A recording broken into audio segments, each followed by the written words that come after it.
Hello बच्चों, जय हिंद। आप सभी का दिव्यांश अकेडमी चैनल पर स्वागत है। तो हम लोग सॉल्व कर रहे हैं 27 फरवरी के होने वाले एग्ज़ाम कक्षा 10 का जो पेपर गणित का था उसका सलूशन कर रहे हैं, जिसमें वो वैकल्पिक क्वेश्चन हमारा हो गया था 1 से 19 तक। ठीक है, खंड आ जो था उसमें कितने थे? 20 क्वेश्चन थे, जिसमें से 19 क्वेश्चन हो गया था, एक क्वेश्चन शेष रह गया था। और आज हम कुछ उसके आगे खंड बा के क्वेश्चन भी सॉल्व करेंगे। ठीक है, तो सबसे पहले क्या देखेंगे? विस्तृत। पहले जो एक क्वेश्चन हमारा बचा है वो विकल्पी वाला, उसको सॉल्व कर लेते हैं, फिर हम देखेंगे उसके आगे के क्वेश्चन। ठीक है, तो ये 20 क्वेश्चन कंप्लीट हो जाएगा तो आप कमेंट में लिखिएगा कि कितने आपके विकल्पी क्वेश्चन सॉल्व सही हुए हैं। ठीक है, और फिर ये जो वर्णात्मक क्वेश्चन खंड बा का करेंगे उसको भी मैच करके देखिएगा कि आपका स्कोर कितना बन रहा है। तो आइए सॉल्व करते हैं। दिया है 20वां क्वेश्चन, दिए गए चित्र में यदि एसटी समांतर क्यूपी, ये जो एसटी है क्यूपी के क्या समांतर कह रहा है, QS 3 centimetre, QS 3 centimetre, SR 1.5 centimetre और पीटी ये 2.8 सेंटीमीटर है, तो टीआर का मान ज्ञात कीजिए। टीआर यानी इसकी लंबाई हमें बताना है। ठीक है, तो कैसे सॉल्व किया जाए इसको? आपको त्रिभुज वाले चैप्टर में एक प्रमेय बताया गया होगा, आधारभूत आनुपातिकता प्रमेय। ठीक है, उसमें क्या होता है, यदि कोई त्रिभुज है, किसी त्रिभुज के किसी एक भुजा के समांतर खींची गई रेखा शेष दो भुजाओं को एक अनुपात में क्या करती है? विभाजित करती है। एक ही अनुपात में यानी समान अनुपात में दोनों को क्या करती है? विभाजित करती है। जैसे अगर कोई त्रिभुज एबीसी है, ठीक है, अगर इसको बीसी के समांतर एक रेखा यहां से खींच रहे हैं डी, ये तो ये इसके हमने समांतर खींचा है, तो अनुपात हमारा क्या है? एडी। हमने क्या खींचा? डी समांतर बीसी खींचा, तो हम आधार ये जो डी रेखा है ये ए बी और एसी को क्या करेगी? एक ही अनुपात में विभाजित करेगी, यानी एडी अनुपाते डीबी कहिए या बीडी बराबर किसके? ए अनुपाते ईसी। ठीक है, ये तो यदि ये आपको याद होगा तो ये क्वेश्चन आपको कर सकते हैं इसको आसानी से आप। ठीक है, तो आइए देखते हैं इसको। अब यहां पे ध्यान से देखिए, हमें क्या क्या पता है? क्यूएस पता है, एसआर पता है और पीटी पता है। तो हम ले लेते हैं ये एसटी जो है क्या क्यूपी के समांतर है, तो एसटी क्यूपी के समांतर, तो क्या लिख सकते हैं? एसआर बटे एसक्यू, एसआर बटे क्या? एसक्यू लिखेंगे, और आर टीआर बटे पीटी लिख सकते हैं। तो लिखेंगे त्रिभुज आर, अब ये इसके समांतर है तो यहां से हम शुरू करते हैं आर क्यू पी। ठीक है, आर क्यू पी में एस टी समांतर है किसके? क्यूपी के। तो अनुपात जानते हैं क्या होता है? एस आर बटे क्यूएस और टी आर बटे किसके? पीटी के। अब इस टी आर को हम एक्स मान लेते हैं, तो एस आर कितना है? 1.5 है। क्यूएस कितना है? 3। क्यूएस कितना? 3 है। एस आर 1.5 और टी आर को हमने क्या माना है? एक्स, और पीटी कितना? 2.8। अब इसका तिरछा गुणा कर दीजिए, एक्स का गुणा इसके साथ होगा तो कितना हो जाएगा? एक्स गुणे 3 और ये 2.8 गुणे 1.5। ठीक है, अब यहां से एक्स का मान जब निकालेंगे तो ये 2.8 गुणे 1.5 बटे में कितना? 3, 3 के 3 और 3 बचे 15। ठीक है, कैंसिल हो गया तो क्या आ गया? 0.5। अब इसको गुणा करेंगे कितना आ जाएगा? एक्स का मान आ जाएगा 5 40 और 5 दूना 10, 4 14। अब एक अंक दशमलव यहाँ है, एक अंक यहाँ, तो कितने? 2 अंक के दशमलव लगा देंगे यहाँ पे, तो कितना आ गया? एक्स का मान आ गया। इसी को हम लिख सकते हैं क्या? इसी को लिख सकते हैं एक्स बराबर 1.4 सेंटीमीटर भी लिख सकते हैं। अब एक्स क्या है? टी आर, यानी टी आर हमारा कितना आ गया? 1.4 सेंटीमीटर। ठीक है, तो कौन सा विकल्प सही है? विकल्प इसमें नहीं लिखा हुआ है, विकल्प लिख दे रहे हैं। पहला विकल्प है इसमें 3 सेंटीमीटर, पहला है, और बी ऑप्शन है 1.5 सेंटीमीटर और सी ऑप्शन है 1 सेंटीमीटर और डी वाला है 1.4 सेंटीमीटर। ठीक है, ये पहला ऑप्शन कितना है 3 सेंटीमीटर, दूसरा 1.5, तीसरा 1 सेंटीमीटर, चौथा 1.4 सेंटीमीटर। तो कौन सा विकल्प सही होगा? डी वाला।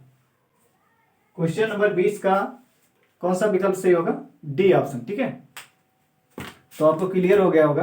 अब हम नेक्स्ट क्वेश्चन सॉल्व करेंगे। वर्णनात्मक क्वेश्चन, खंड बा की। खंड बा में 21, क्वेश्चन नंबर 21 में कह रहा सभी हल कीजिए। इसमें कितने खंड है? 6 खंड है, 1 2 3 4 5 और एक खंड और है। ठीक है, तो इन 6 खंड को हम सॉल्व करते हैं।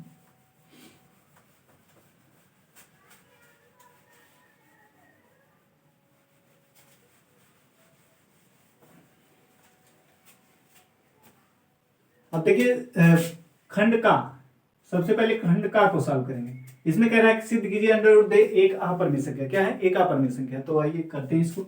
मान लेंगे, माना अंडर रूट 2 एक परिमेय संख्या है। क्या मान लेंगे? एक परिमेय संख्या। अपरिमेय हमें सिद्ध करना है तो क्या उसका उल्टा मानेंगे? अपरिमेय। ठीक है, नहीं क्या मानेंगे? परिमेय। कोई भी अगर परिमेय संख्या सिद्ध करने के लिए कहता तो उसको हम क्या मानते हैं कि यह क्या है? एक परिमेय संख्या है। ठीक है, तो इसको हमने माना एक परिमेय संख्या है। ठीक है, इसलिए अंडर रूट 2 बराबर क्या लिख सकते हैं? पी बटे क्यू लिखिए या ए बटे बी लिखिए। ए बटे बी लिख देते हैं इसको। ठीक है, अब इसको कह देते हैं ये क्या है? नंबर 1। अब ए बटे पी ये जो है पी बटे क्यू का वह सरलतम रूप है जिसका उभयनिष्ठ गुणनखंड कितना? 1 है। तो जब दो संख्याओं का मतलब ऐसा पेयर, संख्याओं का ऐसा पेयर जिसके उभयनिष्ठ गुणनखंड क्या 1 होते हैं, वो क्या कहलाते हैं? सहभाज्य संख्याएं कहलाती है। क्या कहलाती है? सहभाज्य, मतलब उससे छोटा नहीं हो सकता है। ठीक है, जैसे लिखा है आपका 4/9 या 4 बटे लिखा हो, मान लीजिए 12 लिखा है। ठीक है, तो ये 6/12 लिखा है तो 6 मान लीजिए 4/8 लिखा होगा तो ये काटेंगे। 4/16 है तो 4 के 4 4 4 16 यानी 1/4। या फिर मान सकते हैं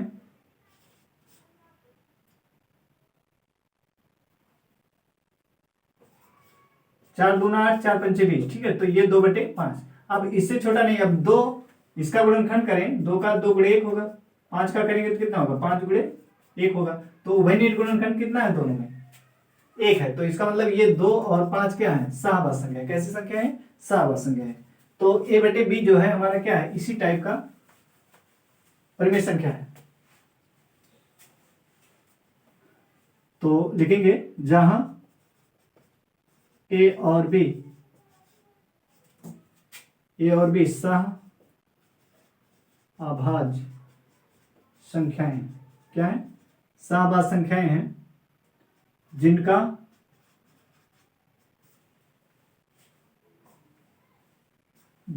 उभयनिष्ठ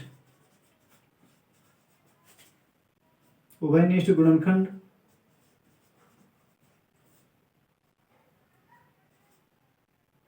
उभयनिष्ठ गुणनखंड 1 है। ठीक है, कितना है? 1। अब 1 के दोनों पक्षों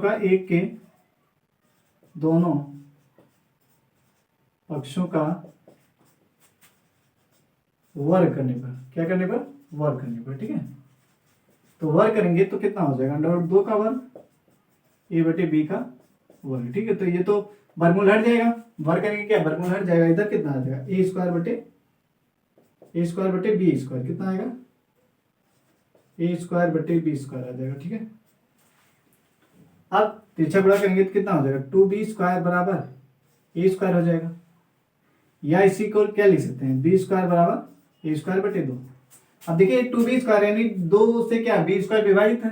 ठीक है, 2b स्क्वायर है, इसको लिख सकते हैं बी स्क्वायर बराबर ए स्क्वायर बटे 2। अब यहां से इसका मतलब क्या है? 2 से ए स्क्वायर क्या विभाजित है, तो लिखेंगे चूंकि ए स्क्वायर 2 से विभाजित है अतः 2 से विभाजित है, अतः ए भी 2 से विभाजित होगा। ठीक है, एक पर में आपको बताया गया होगा कि अगर p क्या है, एक आभास संख्या है जिससे अगर a स्क्वायर p से विभाजित है तो a भी क्या होगा, p से विभाजित होगा। ठीक है, ये पर में आपको बताया गया होगा। तो वहां से हम देख रहे हैं कि a स्क्वायर अगर 2 से विभाजित है तो a भी क्या होगा, 2 से विभाजित होगा। क्लियर। अब मानेंगे, माना a बराबर मान लेते हैं 2c, क्या मान लेते हैं, a बराबर 2c। अब इसको हमें रखना है कहाँ पे, ये जो b स्क्वायर 2b स्क्वायर और a स्क्वायर है यहाँ पे रख दीजिए। तो लिखेंगे 2b स्क्वायर और a स्क्वायर के स्थान पे क्या लिखेंगे, 2c लिखेंगे यहाँ पे। ठीक है, 2c, तो इसका स्क्वायर करेंगे तो कितना आएगा, 2 स्क्वायर बराबर 4, 2 का स्क्वायर 4 और c का square c square.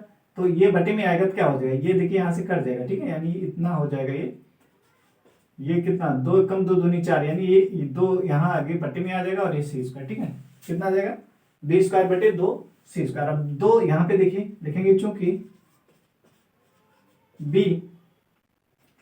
b square 2 से विभाजित है, 2 से विभाजित है, अतः b भी 2 से विभाजित होगा। ठीक है,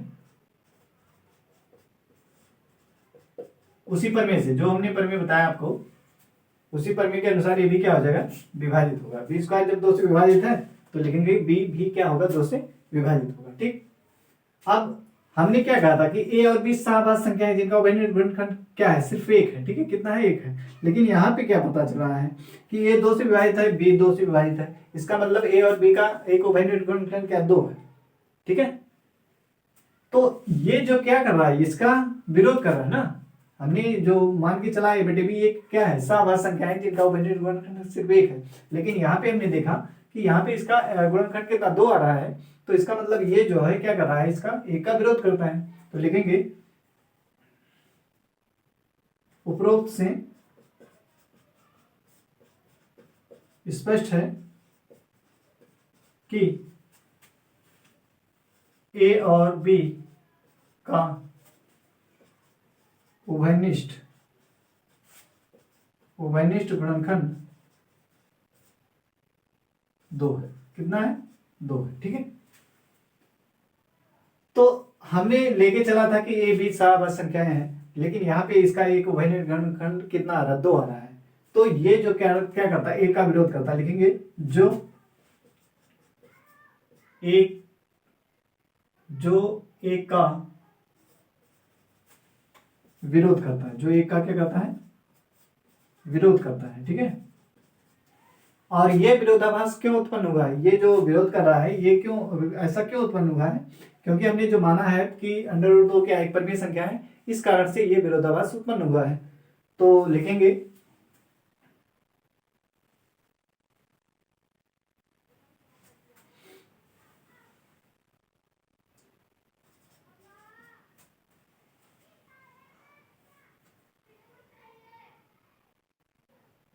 ये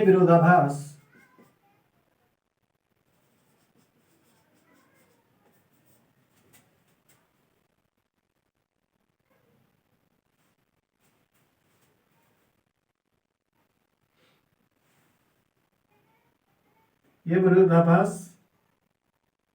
इस तथ्य कि √2 एक परिमेय संख्या है के कारण, यह विरोधाभास इस तथ्य कि √2 एक परिमेय संख्या है के कारण उत्पन्न हुआ है, अतः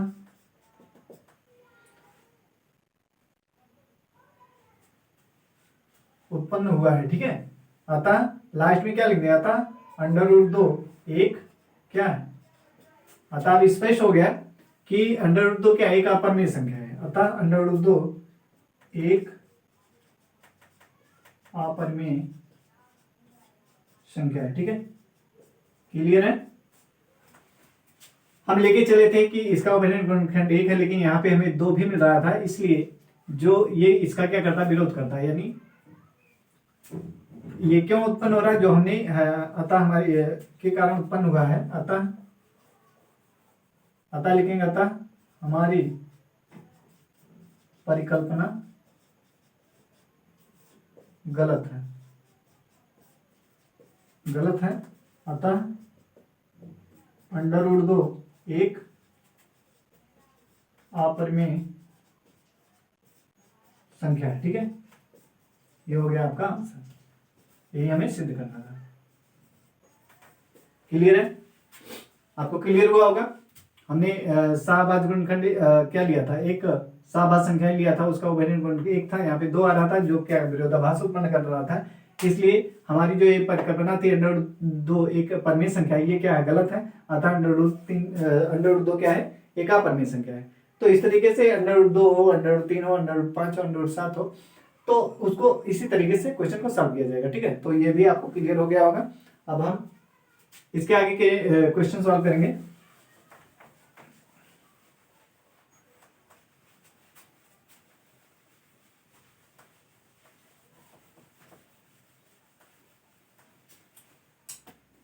अब देखिए दूसरा क्वेश्चन इसका है सोल्यूशन खा। ठीक है, कह रहे सिद्ध कीजिए 1 + sec a, क्या दिया है 1 + sec a और बटे में sec a और बराबर है sin square a 1 - cos a। ठीक है, 1 - cos a। तो चाहे इसको ले लीजिए और फिर चाहे इसको ले लीजिए, दोनों से सॉल्व हो सकता है। ठीक है, दोनों से क्वेश्चन सॉल्व हो सकता है। तो इसी को ले लेते हैं LHS को। तो LHS 1 + क्या है, sec a है और बटे में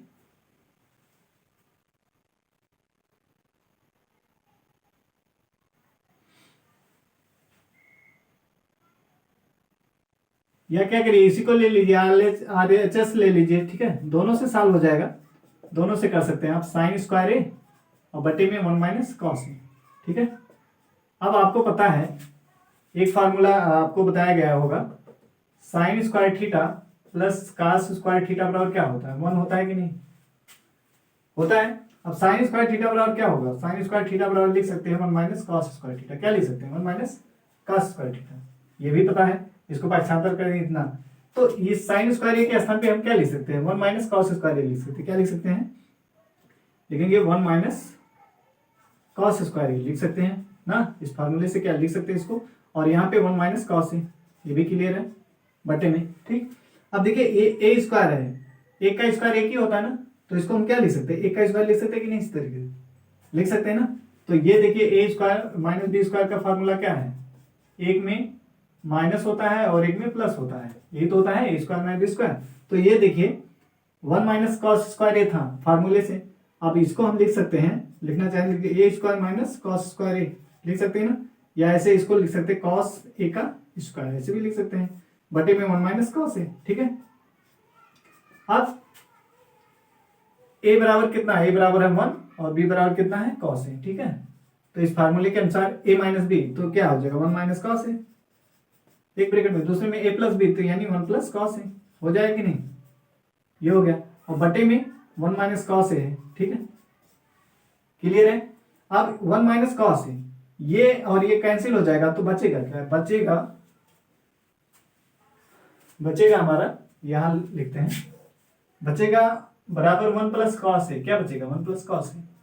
अब 1 + cos a को क्या लिख सकते हैं, 1/sec लिख सकते हैं कि नहीं, पता है आपको, क्योंकि cos a बराबर क्या होता है, cos थीटा बराबर होता है 1/sec थीटा, बताया गया है। ठीक है, तो cos a को 1/sec लिख सकते हैं। अब इसका लासा 1/1 और sec a तो कितना होगा, sec a हो जाएगा, तो 1 से भाग करेंगे sec a बाहर जाएगा, sec a से 1 में गुणा यानी sec a आ जाएगा, और प्लस sec a से भाग करेंगे तो पूरा कट जाएगा, यानी ऊपर कितना आएगा 1, तो इसको हम लिख सकते हैं 1 + sec a और बटे sec a, ये तो लाना था, ये हमारा क्या आ गया, LHS आ गया, कितना आ गया LHS। ठीक है, दाएं पक्ष आ गया, ये बाएं पक्ष आ गया, तो लिखेंगे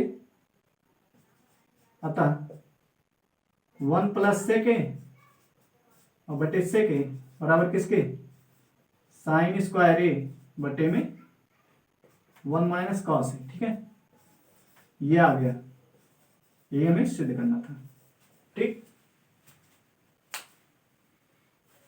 नेक्स्ट क्वेश्चन है हमारा,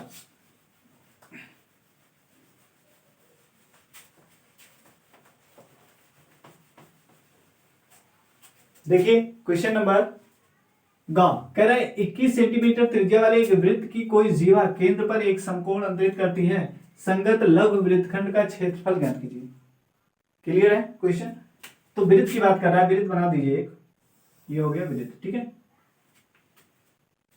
इसकी त्रिज्या कह रहा है 21 सेंटीमीटर है, और कोई जीवा है जो केंद्र पर कितने कोण है, कोई एक जीवा है, इस तरीके से मान लेते हैं, ए बी क्या है, जीवा, और यहाँ पे मान लीजिए सेंटर है इसका केंद्र, इसको मिला दीजिए यहां से, ठीक है। ये कितने का कोण बना रहा है, ये 90 अंश का, कितने का बना रहा है, 90 अंश का। ये तो कह रहा है समकोण अंतरित करता है, केंद्र पर क्या करता है, समकोण, तो केंद्र वो है, इस पे क्या कर रहा है, 90 अंश का कोण है, समकोण का मतलब क्या, 90 अंश का कोण अंतरित कर रहा है। फिर कह रहा है कि संगत लघु वृत्तखंड का क्षेत्रफल, तो इसमें बताइए, ये ए बी जीवा है, ऊपर वाला भाग क्या है, दीर्घ वृत्तखंड है, और नीचे वाला भाग क्या है, लघु वृत्तखंड है, ठीक है। तो इसी का क्षेत्रफल पूछ रहा है, किसका, इसका क्षेत्रफल निकालने के लिए कह रहा है, ये, ठीक है। ये यही क्या है, लघु वृत्तखंड है, ये लघु वृत्तखंड है, ठीक है। और ये जो ऊपर वाला ए बी के ऊपर जो है, ये दीर्घ वृत्तखंड है, और त्रिज्या इसकी दिया है कितना है, 21 सेंटीमीटर, ये तो कह रहा है 21 सेंटीमीटर, ठीक है। तो लिखेंगे वृत्त की त्रिज्या स्मॉल आर बराबर किसका, 21 सेंटीमीटर, कितना, 21 सेंटीमीटर, ठीक है। और फिर लिखेंगे जीवा, चूंकि जीवा ए बी केंद्र ओ पर समकोण अंतरित करता है, समकोण अंतरित करती है, ठीक है, इसलिए थीटा का मान कितना, 90 अंश, कितना, 90, ठीक है। अतः अब हमें क्या निकालना है, लघु वृत्तखंड क्षेत्रफल लिखेंगे, अतः लघु वृत्तखंड का क्षेत्रफल बराबर क्या हो जाएगा, थीटा बटे 360 अंश गुणे pi r square minus 1/2 r square into sine theta, ये फार्मूला आपको बताया गया है, ठीक है।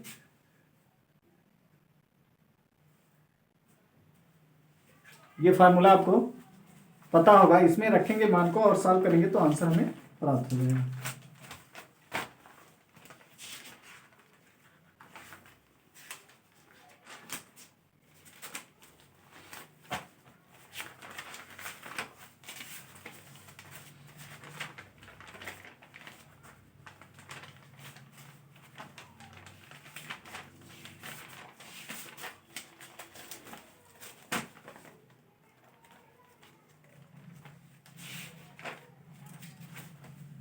तो इसको सॉल्व करते हैं, इसमें मान रखिए, अब यहाँ पे आर स्क्वायर को क्या करिए, बाहर कर लीजिए, ठीक है। आर स्क्वायर बाहर करेंगे तो क्या बचेगा, थीटा बटे 360 अंश और गुणे पाई और माइनस 1/2 आर तो निकल गया आर स्क्वायर, तो क्या बचेगा, साइन थीटा। अब मान रख दीजिए, आर कितना, आर का 21 है, तो 21 की घात 2 यानी 21 गुणे 21 लिख सकते हैं, ठीक है।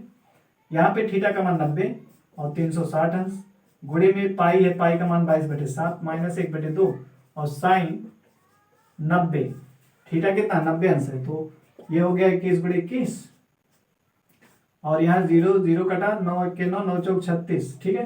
फिर 2 दूनी 4 और 2 कम 2 2 कम 2, तो ऊपर तो आया 11 और यहाँ 2 7 14 आ गया, ठीक है। 2 और ये 7 का गुणा, फिर माइनस 1/2।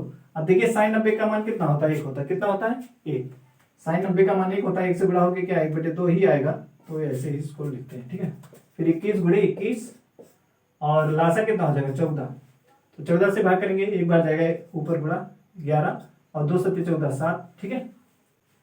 अब कितना आ जाएगा, 21 गुणे 21 और ये 7 में से, या इधर लिख देते हैं 21 गुणे 21, और देखिए 7 में से 11 में से 7 जाएगा, 4 आएगा ऊपर और नीचे 14, तो 7 दूना 14 और ये 7 त्रिक 21, फिर 2 1 2 2 दूनी 4, तो कितना हो गया, 2 3 6 6 के 6, 6 दूनी 12 है, यानी 126 सेंटीमीटर स्क्वायर आ गया इसका क्षेत्रफल। ठीक है, लघु वृत्तखंड का कितना आ गया? 126 सेंटीमीटर स्क्वायर। तो अब हम नेक्स्ट क्वेश्चन सॉल्व करेंगे। ये भी क्लियर हो गया होगा, सभी का आंसर आया होगा इतना। ठीक है,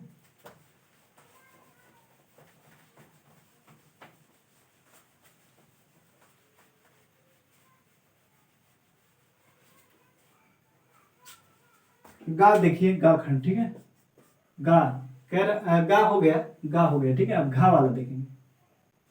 घा वाला देख कह रहा है निम्नलिखित आंकड़ों का बहुलक ज्ञात कीजिए। ये आंकड़े दिए हैं और इसे क्या कह रहा है? बहुलक ज्ञात करने के लिए। पहले क्वेश्चन नंबर 21 का घा खंड। ठीक है, ये बहुलक ज्ञात करना है। तो पहले तो इसको बना लेते हैं, वर्ग अंतराल, वर्ग अंतराल। ठीक है, एक कॉलम ये हो गया, दूसरा हो गया बारंबारता, बारंबारता। ठीक है, तो इसमें देखो पहले कॉलम में कितना है? 15 से 25। ठीक है, 15 से 20, फिर 20 से है 25, फिर 25 से है 30, फिर 30 से है 35, और 35 से है 40, और 40 से है 45, और फिर 45 से है 50। ठीक है, 40 से 45 तक ही है ये। अब इसमें देखिए 15 से 20 वाले में कितना दिया? 3। 20 से 25 वाले में कितना दिया? 8। 25 से 30 वाले में कितना दिया? 9। और 30 से 35 वाले में कितना दिया? 10। और 35 से 40 वाले में कितना दिया? 3। और 40 से 45 वाले में कितना दिया? 2।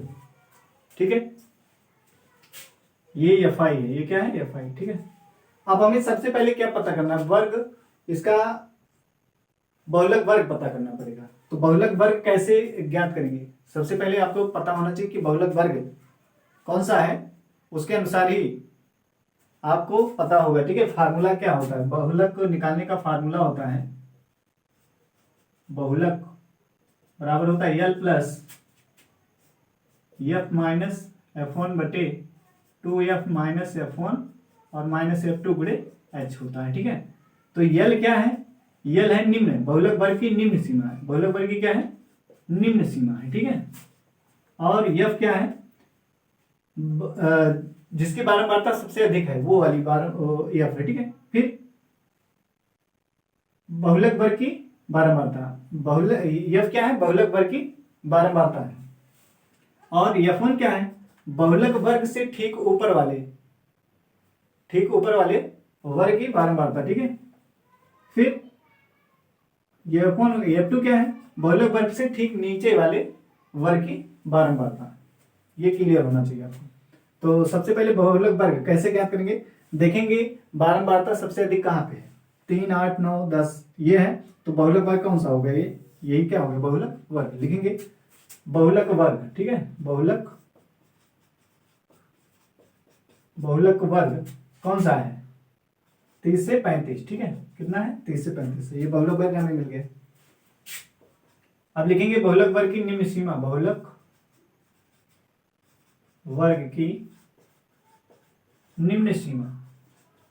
अब ये जो लिखा है ये आगे वाला निम्न सीमा ये क्या उच्च सीमा होता है? तो बहुलक वर्ग की निम्न सीमा यल बराबर कितना है? 30। ठीक है, 30 है। कितना है? 30। यहां से इसको हटा देते हैं।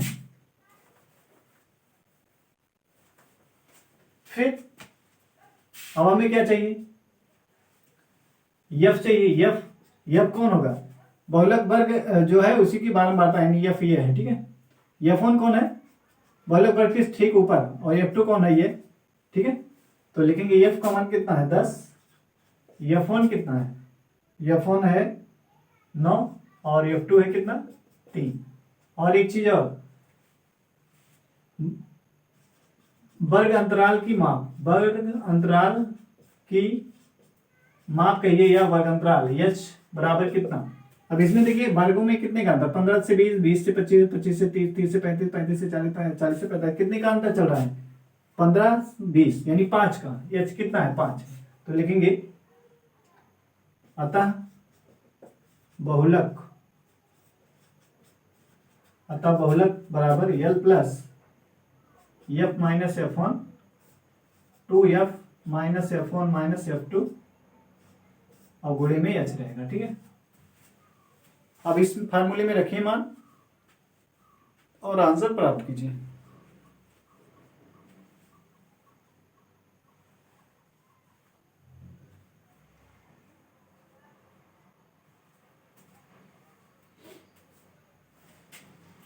तो यल है 30 प्लस एफ कितना है 10, F1 कितना है 9 बटे F2 एफ कितना है 10, F1 कितना है 9 और F2 कितना है 3। ये हो गया गुणे एच कितना है 5। ठीक है, तो ये हो गया 30 प्लस 10 में से 9 गया 1 और फिर यहाँ 2 धाम 20 माइनस 9 और 3 कितना होगा 12। ठीक है, और गुणे 5। अब ये कितना आएगा 30 प्लस 1 बटे ये तो 8 आ जाएगा और गुणे में कितना 5 है, तो गुणा होके कितना हो जाएगा, ये हो जाएगा यहाँ पे गुणा 5 में 1 में 5 से गुणा करेंगे कितना आएगा 5 आ जाएगा ऊपर ना, ये 5 बटे 8।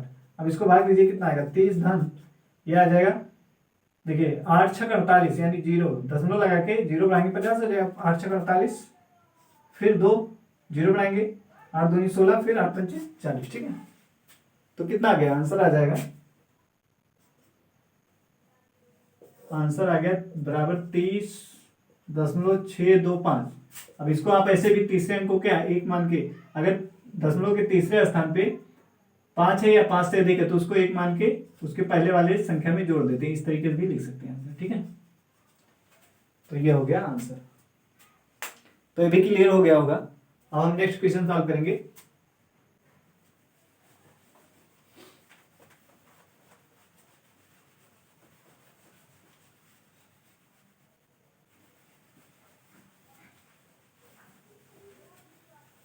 देखिए कह रहा है उस बिंदु के निर्देशांक ज्ञात कीजिए जो बिंदुओं 4, -3 तथा 8, 5 को जोड़ने वाले रेखाखंड को 3:1 के अनुपात में अंतः विभाजित करता है।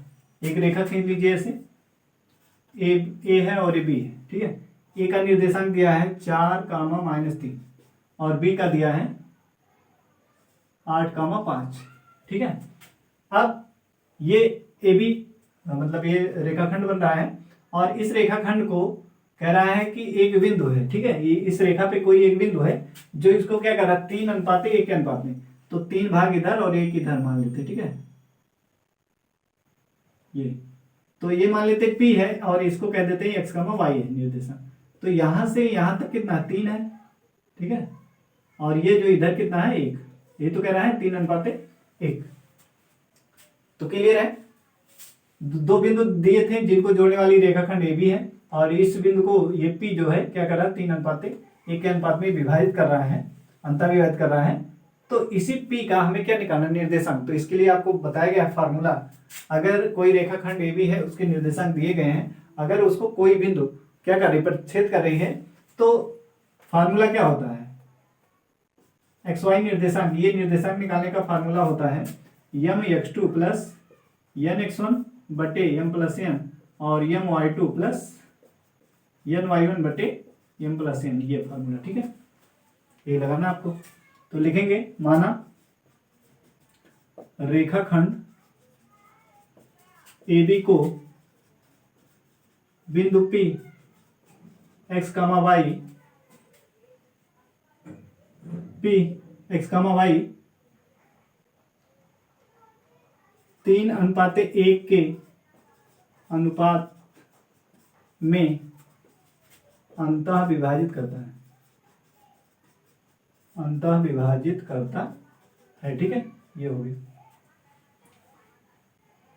तो यहां से हमें x1 y1 कितना मिल जाएगा, x1 y1 है पहला पॉइंट 4, -3 है और तथा x2, y2 कितना है 8, 5 है और m/n कितना है, m/n है 3:1। ठीक है, तो m का मान भी मालूम है और n का मान मालूम है।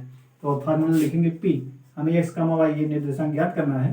तो P लिखेंगे यहाँ पे mx2 फार्मूला एक बार लिख लीजिए nx1 बटे m प्लस n और my2 plus N Y one बटे में एम प्लस एन, ठीक है।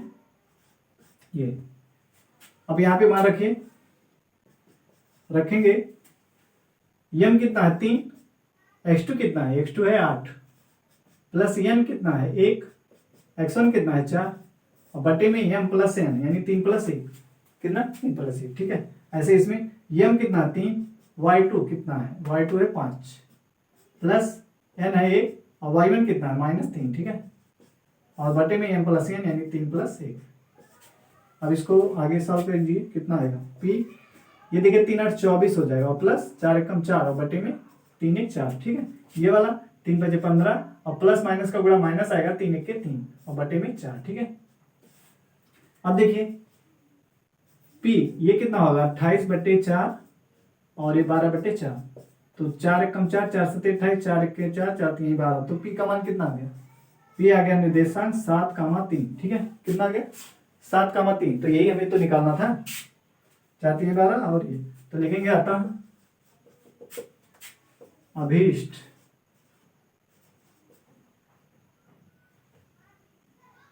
अभीष्ट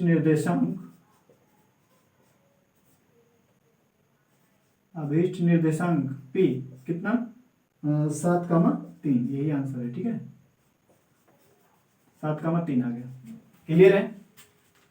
अब हम नेक्स्ट क्वेश्चन सॉल्व करेंगे, क्वेश्चन 4 एक और बचा है, क्वेश्चन नंबर 21 का एक पार्ट और बचा हुआ है, उसको भी सॉल्व कर लेते हैं।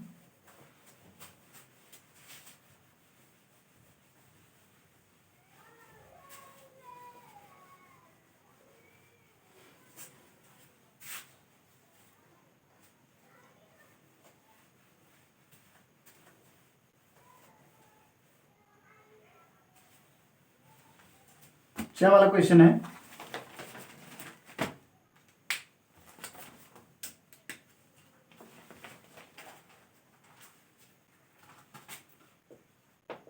कह रहा y के मान ज्ञात कीजिए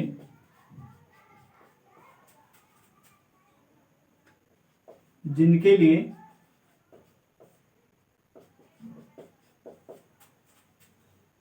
जिनके लिए 5, -3 और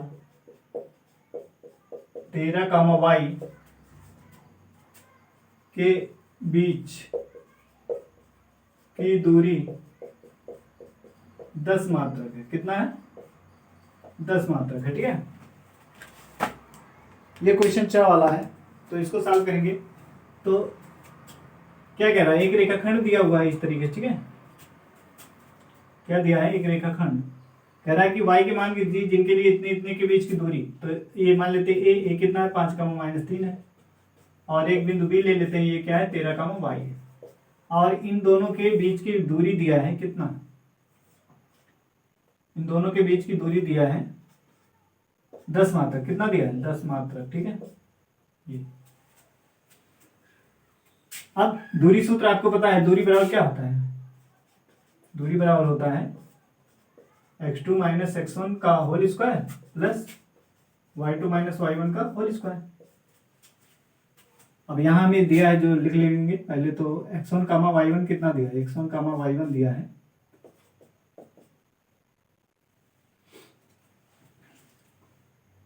5, -3, ठीक है, और b दिया है x2, y2, ये दिया है 13, y, ठीक है। दूरी भी दिया है, दोनों के बीच की दूरी कितना दिया है 10 मात्रक, कितना दिया है 10 मात्रक, ठीक है। तो दूरी सूत्र है, दूरी बराबर क्या, फॉर्मूला अभी बताया गया, x2 - x1 का whole square plus y2 - y1 का होल स्क्वायर, ठीक है। अब दूरी 10 दिया है, x2 कितना है 13, x1 कितना है 5, यहाँ पे इसका स्क्वायर प्लस y2 कितना है, y2 है देखिए y, ठीक है, y1 कितना -3 है, तो इसको एक देखिए फार्मूले में माइनस और -3 दिया है, तो इसको ब्रैकेट में लिखिएगा, ठीक है, नहीं तो गलत होने का चांस ज्यादा रहता है, तो इस तरीके से लिखेंगे। अब देखिए 13 से 5 घटाएंगे कितना आएगा 8 का स्क्वायर प्लस, अब ये देखिए माइनस में इसका गुणा क्या होता है प्लस, यानी कितना हो जाएगा प्लस और ये 3 का स्क्वायर, ठीक है, वर्गमूल के 10। अब दोनों पक्षों का क्या कर देंगे, वर्ग लिखेंगे, दोनों पक्षों का वर्ग करने पर, वर्ग करेंगे तो ये तो 10 का स्क्वायर हो गया, ठीक है। इधर 8 का स्क्वायर कितना होता है 64, और यहाँ पे y प्लस 3 का स्क्वायर। अब इसका वर्ग करेंगे तो ये इधर 100 आ जाएगा, इधर कितना आएगा ये 64। अब इसका वर्गमूल का स्क्वायर किया गया तो वर्गमूल हट जाएगा, 64 प्लस कितना y प्लस 3 का स्क्वायर, ठीक है। अब देखिए 64 को इधर लाइए 100 और 64 इधर आएगा और यहाँ y प्लस 3, ठीक है, का स्क्वायर। अब देखिए घटाएंगे कितना आ जाएगा 36, तो यहाँ y प्लस कितना है 3 का स्क्वायर, ठीक। अब देखिए यहाँ पे दोनों तरफ क्या ले लेंगे, वर्गमूल, क्या लेंगे, वर्गमूल लिखेंगे। 36 का वर्गमूल ले लीजिए और इधर y प्लस 3 का होल स्क्वायर है इसका वर्गमूल, ठीक है, लिखेंगे वर्गमूल लेने पर, वर्गमूल लेने पर। अब देखिए यहाँ पे क्या आएगा, प्लस माइनस 6, 2 मान आएगा, कितना आएगा प्लस माइनस 6। जैसे एक्स स्क्वायर बराबर अगर आपका 4 लिखा होगा तो एक्स बराबर कितना आएगा, प्लस माइनस 2 आएगा, ठीक है। तो ऐसे ये भी है तो कितना आएगा, प्लस माइनस 6 आ जाएगा। और यहाँ पे y प्लस 3 गुणे में 2 बार है तो क्या y प्लस 3 बाहर आ जाएगा। अब एक बार लिखेंगे पॉजिटिव मान लेने पर, धनात्मक मान लेने पर, ठीक है। तो ये कितना हो जाएगा 6 और इधर y प्लस 3, तो यहाँ से y का मान कितना आएगा, यहाँ से y बराबर 3 को इधर लाएंगे तो कितना हो जाएगा 6 माइनस 3, तो कितना आ जाएगा 3, y का मान कितना गया 3। फिर ऋणात्मक मान लेंगे, जब ऋणात्मक मान लेंगे तो कितना होगा -6 और इधर y प्लस 3, तो इसको इधर लाएंगे तो कितना हो जाएगा, y बराबर हो जाएगा, इसको इधर लाएंगे तो -6 और -3, ठीक है। पक्षांतर करेंगे, ये प्लस है इधर आए क्या माइनस हो जाएगा, तो -6 -3 हो जाएगा, तो y का मान कितना आ जाएगा -9, कितना आ जाएगा -9, ठीक है। तो एक तरीका ये है सॉल्व करने का। तो यहां से आगे आता अतः y का अभीष्ट मान कितना है, 3 है और -9 है, ठीक है, 3 और -9 है। यहाँ आ जाएगा y का मान 9 और यहाँ पे लिखेंगे अतः y का अभीष्ट मान कितना, एक तो 3 है और दूसरा है -9, ठीक है, 3 -9। अब इसको देखिए, एक तरीका क्या था, इसको हम क्या करेंगे, दो घात समीकरण बना के हल कर सकते हैं। 36 है इधर और इधर इसका फार्मूला लिखिए y का स्क्वायर प्लस 3 का स्क्वायर प्लस 2 गुणे 3 गुणे y, ठीक है, ये y का स्क्वायर प्लस 3 का स्क्वायर 2 गुणे y गुणे 3, तो ये कितना हो जाएगा 36 और इधर y स्क्वायर और इधर 9 हो जाएगा और ये 2 3 6y, ठीक है। अब 9 को इधर करिए पक्षांतर, इसको इधर ले जाइए तो y स्क्वायर प्लस 6y और देखिए ये प्लस 9 है और माइनस इधर जाएगा तो क्या होगा -36, इसको इधर लाएंगे -36 और यहाँ कुछ नहीं बचा है तो क्या लिख देंगे 0। तो ये कितना आ गया, अब यहाँ से देखिए y स्क्वायर और ये 6y और 36 में से 9 घटाएंगे कितना 27 आएगा, -27, ठीक है। अब 27 का गुणनखंड, बीच वाले पद को क्या करते हैं, 2 भाग में तोड़ते हैं ना, तो 27 का गुणनखंड कितना होगा 9 गुणे 3। अब यहाँ पे देखिए y स्क्वायर का गुणक 1 है तो 1 27 में गुणा करेंगे क्या आएगा 27 ही आएगा ना, तो 27 का गुणनखंड कितना होता है 9 गुणे 3, तो 9 में से 3 घटाएंगे 6 आएगा, यानी लिख सकते हैं y स्क्वायर प्लस 9y और -3y, ठीक है, और यहाँ -27 बराबर 0। तो यहाँ से y निकालेंगे तो कितना y प्लस 9 आएगा और यहाँ से -3 का मान करेंगे तो कितना y प्लस 9 बराबर 0। तो ये हो जाएगा y प्लस 9 और यहाँ पे y -3, ठीक है, y प्लस 9 दोनों में है, उसको निकाल लेंगे बाहर, तो यहाँ y बचेगा, यहाँ -3 बचेगा, तो y -3 बराबर 0।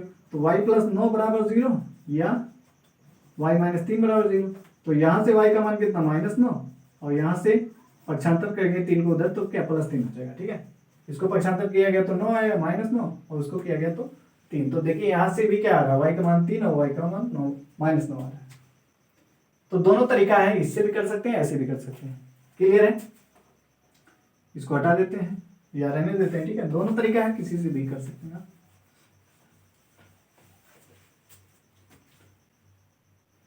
तो ये जो है क्वेश्चन नंबर 21 जो है कंप्लीट हो गया। अब इसके आगे के एक क्वेश्चन जो है 22 उसको सॉल्व किया जाएगा नेक्स्ट वीडियो में। तो आप कमेंट करके जरूर बताइएगा, ठीक है, कि बहुविकल्पी क्वेश्चन आपके कितने सॉल्व हुए हैं और इसमें यानी स्कोर कितना आपका हो रहा है, कमेंट में लिखिएगा।